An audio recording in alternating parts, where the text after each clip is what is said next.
Dober dan, dobrodošli nazaj na mojem kanalu.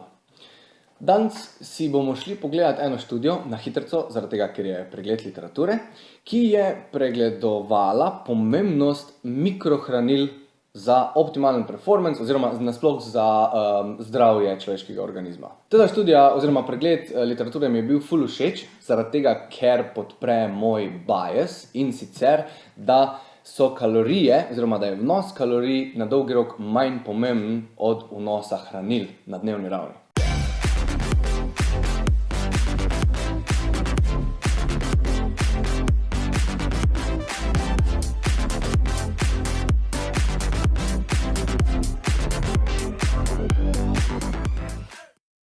In v bistvu sem še malo ojačal moj point, ki sem ga že stokrat povedal, pa mi je v bistvu ful všeč, in sicer da kalorije bojo vedno regulirale samo in edino telesno težo, kar ti vidiš na vagi, medtem ko bo vnos hranil reguliral počutje, performance, adaptacije na dolgi rok, regulacijo stresa, kvaliteto spanca, libido, vse. Se pravi, hranila bojo regulirala tvoj dolgoročni performance in zdravje. In tudi, ko govorimo na primer o našem sistemu, kot človeški organizem, je po mojem mnenju najboljši učinkovitostni stroj na tem planetu. Oziroma, celotna biologija deluje na predvsem maksimalni učinkovitosti, ko je pač možno. In zdaj, v našem primeru, človeški organizem bo za to učinkovitost na bazalnem nivoju potreboval hranila. No in tudi pregled, ki si ga bomo danes pogledali, tule je slika, si lahko gre vsak prebrati, v Patreon skupino sem pa delil link, pa tudi celo študijo, da so si lahko ljudje malo bolj podrobno pogledali. V glavnem, tudi pregled je pregledoval, bolj kot ne so se osredotočali na to, kako se potreba po mikrohranilih poveča z povečano fizično aktivnostjo in pa tudi z mentalno aktivnostjo. Naprimer, če si več časa v pisarni, če imaš neko težje delo iz mentalnega vidika, tudi takrat se mikrohranila povečajo. Oziroma, potreba po mikrohranilih. V glavnem, dajmo si na hitro iti skozi točke, kaj je študija pokazala. V Patreon skupini sem malo bolj na dolgo razjasnil, ampak tu ne bom zaradi tega, da ne bo spet pol ure dolg video. V glavnem, študija je pokazala. To mi je bilo, na primer, že kar takoj iz začetka me je takoj pritegnilo k smedu, da se je pokazalo, da ob znižanem vnosu, oziroma tudi če so ljudje vzdrževali normalen priporočen vnos vitaminov na dnevni ravni, se je aerobna zmogljivost znižala in to signifikantno za 10%. Se pravi, če so ljudje ohranjali bazalne nivoje oziroma priporočene doze tudi za športnike, to ni bilo tako optimalno, ko pa če so povečali vnos vitaminov, zaradi tega, ker se je še vseeno pokazala 10% manjša aerobna zmogljivost. 10% je pa ful, še posebej, če govorimo o nekem dolgoročnem naporu, ki traja, ne vem, 1 uro, 2 uri plus, tam je aerobna zmogljivost ključnega pomena. In športnikom bo verjetno ful pomembno, da imajo kar se da optimalno aerobno zmogljivost. To pomeni, da bo očitno treba povečati vitamine na tista priporočila, ki so narejena na splošni populaciji. Druga stvar, na primer, ki se je pokazala, to je bilo točno za magnezij. Se pravi, pomanjkanje magnezija lahko nastane že po samo eni bolj intenzivni ali pa daljši vadbeni enoti, kar lahko povzroči nevromuskularno disfunkcijo. To nisem jaz napisal, to so napisali oni.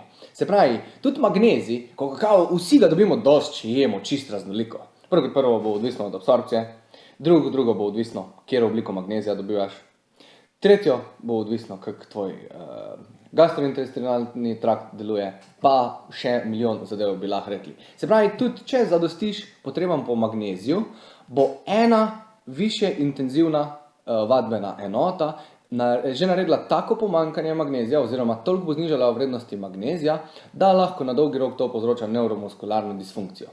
Pa imejte v mislih, da jaz sem eden izmed tistih, ki ne promovira magnezija za med treningom oziroma neko nasploh dodajanje magnezija za izboljšanje treninga. Zaradi tega, ker magnezija ful malo porabljamo v primerjavi na primer s kalijem pa natrijem med treningom. Zato tudi moj quote iz Threadov, ko sem ga dal, bo za mišične krče bo velikokrat bolj krivo oziroma bo velikokrat krivo pomanjkanje kalija ali pa natrija in ne magnezija.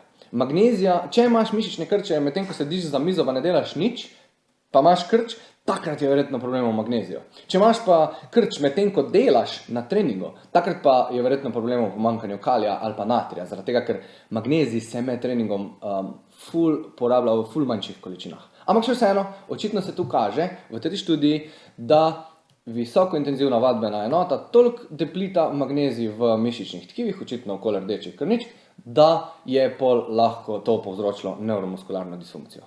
In pol, na primer, kar se je še pokazalo, to je tudi zanimivo, sicer je bilo bolj iz opazovalnega vidika, kar ni tako všeč, ampak še vseeno študija je imela kar zajetno količino ljudi, da pokazalo se je, da v povprečju dopolnila, ki vsebujejo vitamin C, magnezij, vitamine B kompleksa in kalcij, znižujejo utrujenost za tudi do 82%. Bilo je, mislim, da od 25 do 82% ali nekaj takega, če vem zdaj na pamet. Ampak bilo je do 82%. Se pravi, ljudje, ko so suplementirali nek kompleks ali pa od teh vitaminov, enega, predvsem B kompleks, ima verjetno tule največ prstov vmes, so lahko znižali svojo utrujenost za 82%. Zdaj, lahko je to razlog, zato ker je bilo opazovalno, ne vemo čisto, ne. Lahko je razlog, da v prehrani jim manjka teh hranil, kar je verjetno razlog, zato ne rabijo iti kar takoj dodajati, ampak ko vidijo, da imajo pomanjkanje, prvo zrihtajo prehrano, da imajo dosti hranil, pol greš pa v dopolnjevanje z dopolnili, ampak še vseeno, pokazalo se je, da očitno lahko izboljša za do 82%, kar je pa ogromno. Četrta točka, pokazala se je tudi, da suplementacija z magnezijem pozitivno vpliva na respiratorni metabolizem in na toleranco na fizično aktivnost. To pomeni, da če bomo imeli v telesu zadostne zaloge magnezija, bomo tolerirali več volumna vadbe, več intenzitete vadbe, več dolgoročnega volumna in intenzitete, kar pomeni, da lahko pričakujemo bolj optimalne adaptacije na dolgi rok. In še zadnja, peta točka, ki sem jo jaz izpostavil, bilo jih je sicer več, vsak si lahko v študiji sam pogleda. Premali vnos cinka na dnevni ravni se je pokazal, da ima vpliv na robustnost oziroma hitrost našega metabolizma. Hitrost je malo taka butasta beseda, zato sem jo dal navednice, ampak cink ima vpliv na robustnost našega metabolizma. Hkrati pa se je pokazalo, da je povezan z poslabšano mišično funkcijo, poslabšanim razvojem moči, povečano možnost za utrujenost in poslabšanim delovanjem kardiovaskularnega sistema. To vse se je pokazalo za pomanjkanje cinka. Cink je pa ena taka stvar oziroma mineral, ki lahko iz izkušenj rečem, da manjka večini ljudi. Oziroma, večini ljudi, ko pridejo meni, bom dopolnjeval oziroma bom dodal v plan cink, 30 mg minimalno dnevno, pa nekaterim tudi 45 oziroma mogoče celo na začetku 60 oziroma v določeni fazi, ki so, se pravi, tam od 30 do 60 mg magnezija dnevno, se pravi, od 30 do 60 mg cinka ponavadi koristi večini, ko pridejo meni na prehransko svetovanje oziroma pač vodenje prehranskega plana. Teda cink je res ena taka, tudi plus tega, da ne govorimo, da cink pol vpliva tudi na kvaliteto spanca, cink vpliva tudi na metabolizem testosterona, kar pa itak ima pol snowball efekt, da vpliva na vse druge sisteme pozitivno. Plus tega, tule lahko zdaj še dam, čisto na koncu, to je bila peta točka, sam še to povem, pa smo fertik. Eno študijo, ko sem gledal, bila je case študija, bile sta dve punci. Mislim, da sta bile dve punci. Bile sta odbojkašice, kakor se spomnim, to je bilo ene 5-6 let nazaj. Obe dve so sumili, da imata pomanjkanje cinka oziroma pomanjkanje določenih mineralov v telesu. Nekaj ni štimalo z metabolizmom, nekaj ni štimalo z energijo, nekaj ni štimalo s tem, koliko sta oni vnesle kalorij oziroma pač hrane in koliko sta dobile iz tega oziroma kaj se je dobilo z njenim telesom. Ko so jima dodali cink, zdaj ne bom rekel, koliko cinka so dodali, ampak mislim, da je bila neka taka normalna doza, 45 mg ali koliko na dan, se jima je metabolizem dvignil za 900 kalorij dnevno. Se pravi, spremenili nista nič, ne s prehrano, ne s treningom, z ničemer, edina sprememba je bil cink, ki sta ga začele dodajati pred spanjem. In pokazalo se je, da se jima je metabolizem dvignil za 900 kalorij. 900 kalorij na dan sta več pokurile.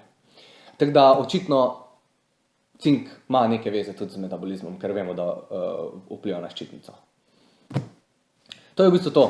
Kaj bi lahko rekli za zaključek, da je ta študija pokazala? Še enkrat več. Kvaliteta kalorij je bolj pomembna od samo tega, da ti kalorije zadaneš. To je čisto glavno sporočilo. Ali pa tako smo rekli na začetku, kalorije bojo regulirale telesno težo, medtem ko vnos hranil in pa tudi razporeditev makrotov bo pa regulirala telesno kompozicijo, počutje, performance, spanc, libido, zdravje, vse. To je to. Hvala za ogled, če te kaj zanima, pošlji komentar, če sem kaj narobe rekel, pošlji komentar oziroma zasebno. Če ti je kaj všeč, lahko tudi napišeš, zaradi tega, da vemo, kako smer naprej delati videe. To je pa to. Se vidimo v naslednjem videu. Ajde.